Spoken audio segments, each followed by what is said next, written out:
Hey guys, so I've been doing some kind of fun, lighthearted videos today. I've been working on some projects that weren't exactly serious, but I wanted to take a few minutes to honor the life of my grandmother because she passed away 3 years ago today.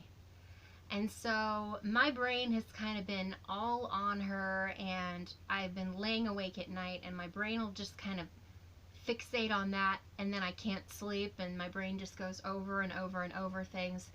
So I want to just take a few minutes today to honor my grandmother, the memory of her, because she was a very special lady, and um, it was sad how everything ended with her. It was not a happy ending. It was kind of what you would call a tragedy.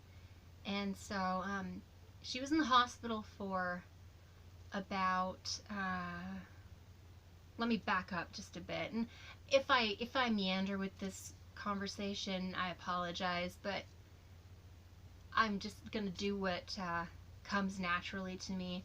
She had fallen and broken her hip. This was the second hip breaking that she had had. And so, no, I'm gonna go back even further than that. My grandmother had been dealing with dementia for a long, long time. Near the end, she didn't know any of us. She didn't remember me. All I know is that there had to have been something in me she was very, very comfortable with, and her spirit must have known that she was safe with me, because even when other people were scaring her and she was like pushing away and not wanting to get near, anytime I came around, she was fully comfortable with me. So that always comforted my heart to know that she had to have sensed there was something about me that was safe. When we were working up at their house for, well, it was off and on for quite a while.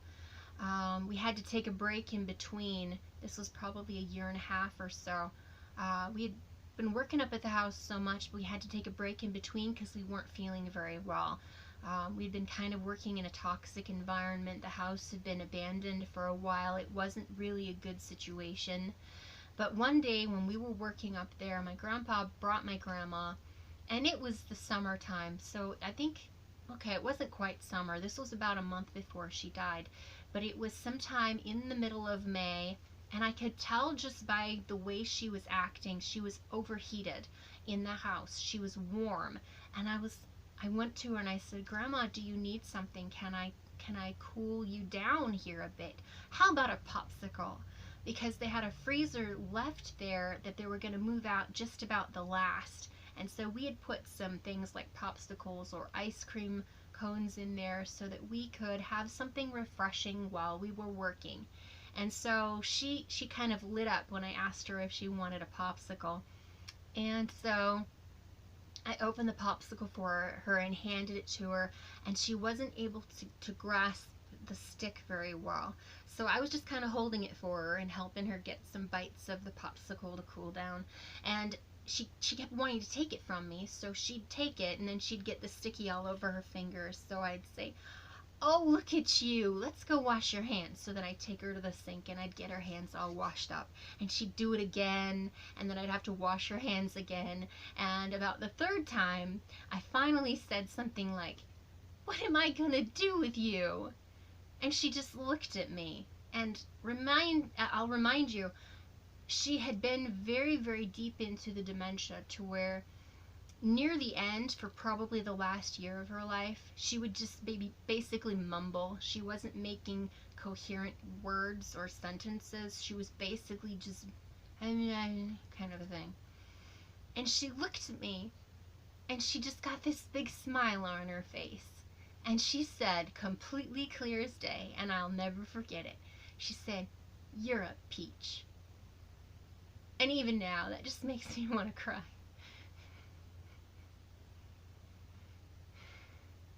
Sorry, I wasn't going to cry for the video. Anyway, that was the last thing she ever said to me, because the next time I saw her, she had fallen and broken her hip, and my grandpa had taken her to the hospital. and she was completely out of it. She was unconscious. She was a person who could maybe take a third of the dose that normal people could take, and it would be just as strong as a full dose. So they were giving her doses of pain medication that was a normal person's dose, but it was totally knocking her unconscious, to where when I saw her in the hospital, she looked like herself, but she was completely out of it. And so the doctors started saying, well, we did the surgery, but she had a heart attack, and she's not going to make it. She's not doing good. Her heart is failing and everything like that. So she may live a day or two longer. Be prepared for that. And so my grandpa was going along with this because he believed them, because, I mean, they were doctors, and who were we? But the next day we went back up to the hospital. It was about an hour and 15-minute drive each way. Maybe it was closer to an hour and a half.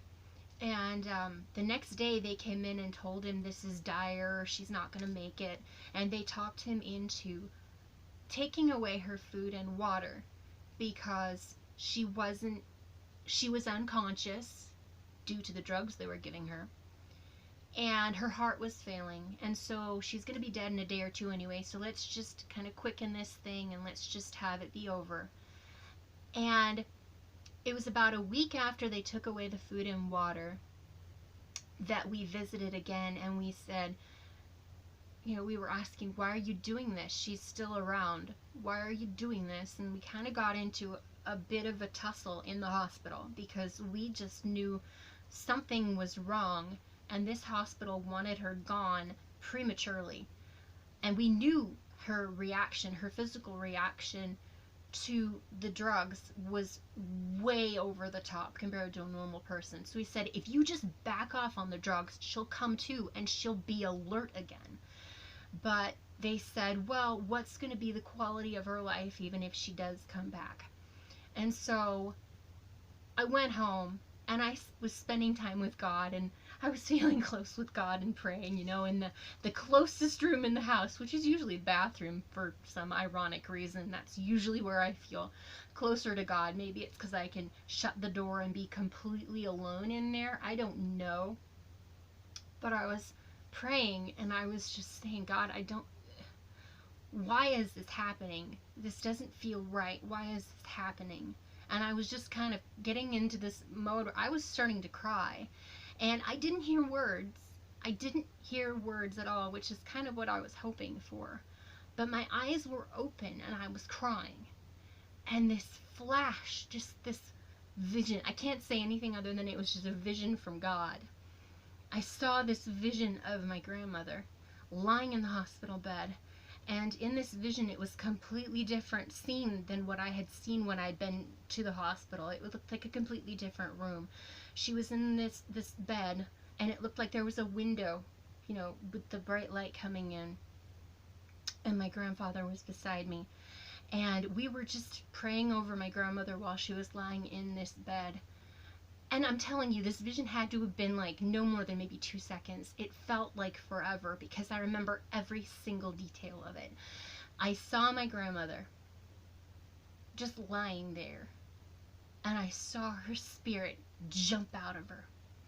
And it didn't just jump and then be gone, and it didn't kind of just sit up and then just kind of look around demurely, just going, what's going on? You know, it wasn't like it was a wandering spirit.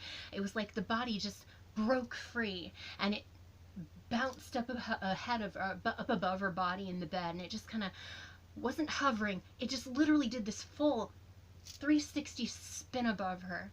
Just jump and then spin. And she was in this gold gown that was sparkling gold gown, and as she spun, gold flecks went everywhere. It was the most beautiful thing I've ever seen. And as she came to a stop after that spin, she looked directly at me, and her face was young again. And she had the most beaming, beautiful smile ever. It was just pure radiance. She looked at me and she smiled. Just, it's like I can just see it now. And then she just bounced and just springboarded up.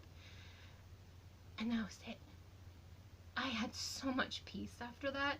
I kept telling my mom, oh my goodness, I wish I could draw a picture for you. I wish I could capture what I saw, and I don't know how, but it was so beautiful. I told this to my grandfather, and he got a lot of comfort from that, but I was at the hospital. She survived almost 3 weeks on no food and water. So for them to tell us that she was that feeling, that she was going to die within a day or two, that she was feeling that far gone, but then to survive almost 3 weeks, tells me something was not right there, and someone was trying to push something that wasn't supposed to happen or wasn't naturally happening. Now, if you want to call it a natural death because she died naturally, well, everyone will die naturally if they don't eat and they don't drink for 3 weeks. But I don't call it a natural death. When we went to visit her the last night before she died, we were there literally the evening before, and we knew there were telltale signs I won't go into. There were obvious signs that we knew she was only going to be alive for a few more hours, and we were just singing over her and praying over her, and just, we didn't have anything else we could do. But my parents were out in the hall talking to the nurse and trying to get some information. I was in the room alone with Grandma, and I was just holding her hand, and I was just singing over her. And it was so peaceful and so calm. And I took a picture of that moment. I just took my camera up and I just snapped a shot of it.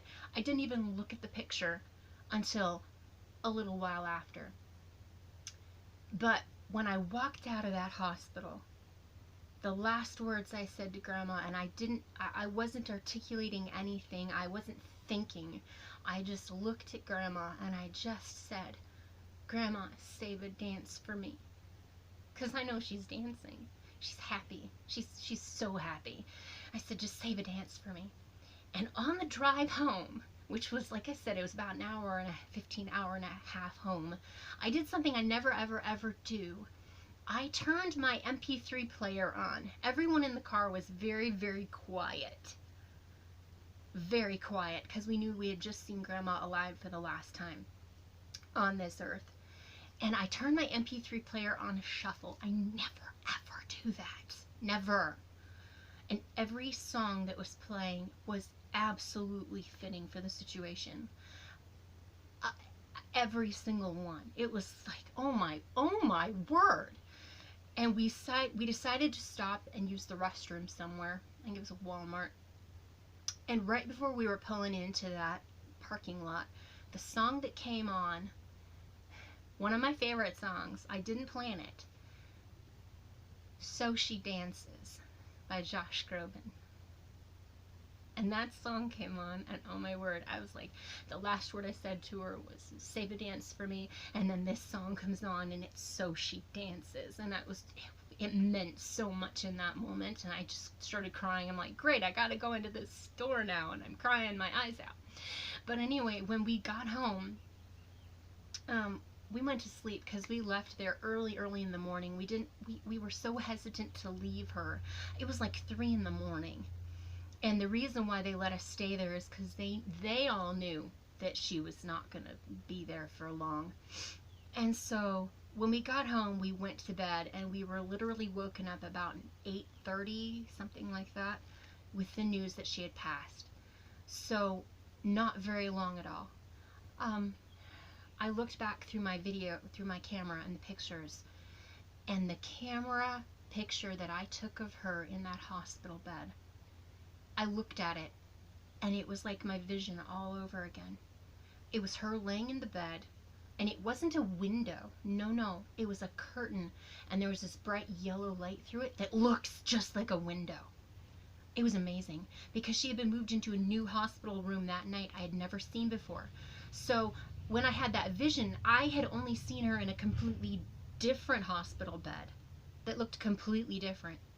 And then we went that night, and she was in a totally new room. And when I looked at that picture, I was gobsmacked. I was just like, oh my goodness gracious. It's like seeing that vision all over again. It was amazing. So anyway, this whole story comes about when the funeral was a little over a week later. We did some painstaking work. We really wanted to do something special for her because she deserved special. She was special. She was beautiful. And she didn't have very good last few years because of her condition, but she deserved something special. And so I wanted to share a clip of this with you because my mom and I, we wrote the eulogy, which we didn't end up reading. It was read by the pastor, but we read the eulogy. And then my brother and I put together, well, with the help of my mom, we put together a slideshow of my grandma's life. And I had so much fun picking out the music for that slideshow. It worked out so perfectly. Oh my goodness. Oh my goodness.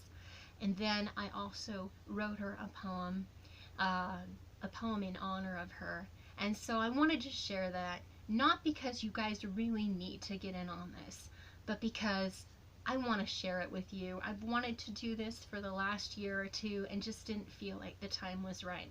But I really feel like it's right this time.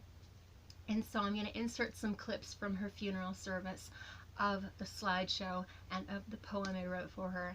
And I hope you guys will enjoy this because, like I said, my grandma was a very special lady, and I didn't ever get to know my other set of grandparents because they lived all the way across the country, and they both died when I was very young.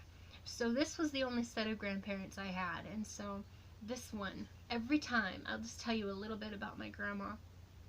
You could not see her without having to give her a hug. Like, she would pursue you for a hug. And then maybe she forgot she gave you a hug and she had to give you another hug. And sometimes if you were feeling extra like touchy-feely that day and she was kind of in that mode where she didn't remember everything, you just go up to her again for a hug and kind of pretend like she didn't give you one yet. And maybe you'd get an extra hug out of the deal. But she didn't always remember, but she always had to give you a hug, and it was just cute. It was precious, and I mean, I miss her very much, but I'm so excited to see her again someday. And from what I saw in that vision, oh my goodness gracious, she is beaming, and I'm going to be beaming to see her again. So hope you enjoy this little clip just to say to my grandma and to her memory that I love her very much and I miss her very much. But it's all going to be good in the end. So anyway, hope you enjoy this. I'm going to sign out now, and I'll just leave you with the poem. I'll see you next time. Ciao.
grown accustomed to her faith.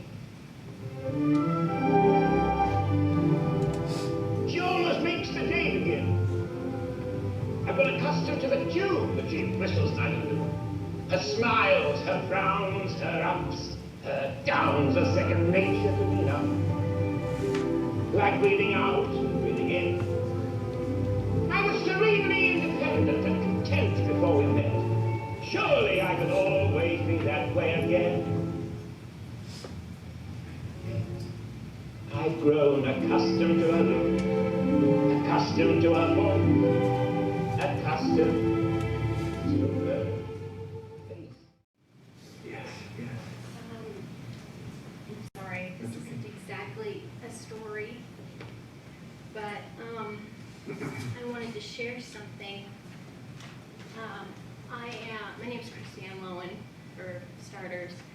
I am the youngest granddaughter youngest grandchild and only granddaughter of Ellen Doris Peters. She was a very special woman, and she has a very special place in my heart. I wrote a poem for her in honor of her, and I would like to read that. It's called Through Her Eyes.